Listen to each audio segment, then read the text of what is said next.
It's no coincidence that the cathedrals of Puglia are all located near the sea. Let's think about Otranto or the Cathedral of Trani. This indicated a line of urban development. These cities had to develop by the sea because it was by the sea that the Normans wanted to impose their supremacy.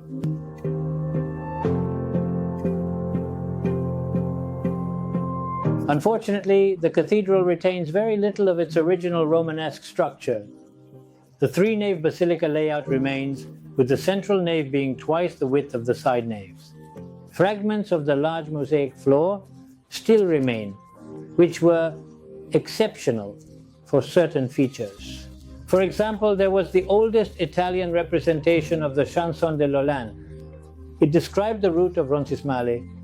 Why is that?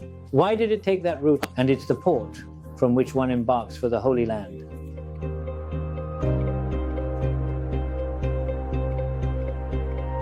In this basilica, the wedding took place in 1192.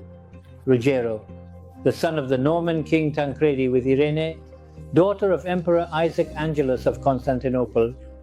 Other weddings, famous. These were the ones that took place on November 9, 1225, between Frederick II of Swabia and the very young, just 14-year-old Isabella of Brienne, Queen of Jerusalem. The wedding of East and West, as it was defined back then,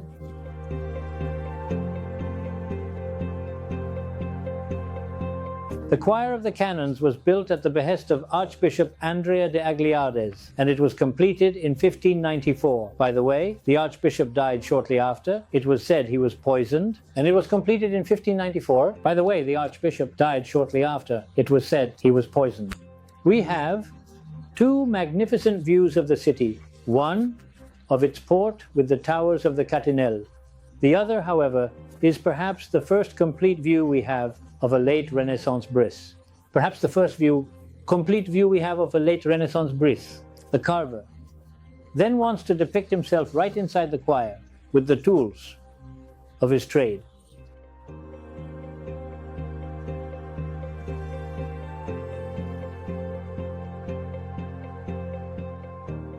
Very notable within the Catalan Basilica is the Chapel of the Most Holy Sacrament. In fact, we should actually talk about three distinct chapels. The central one, precisely, of the Confraternity of the Most Holy Sacrament, while the side chapels are dedicated, one to St. Eudorus, the Massera, and the other to St. Anthony of Padua. The chapel is dedicated to whom? Because St. Eudorus is a saint of common veneration for both Catholics and Orthodox. It should not be forgotten that St. Eudorus was the protector of the Byzantine army, and cities were dedicated to him. So he is a saint of great veneration. Veneration throughout the Greek Orthodox East. And so for Brindisi, it was a reason for pride to have such a defensor urbis. It was a point of pride to have such a defender of the city.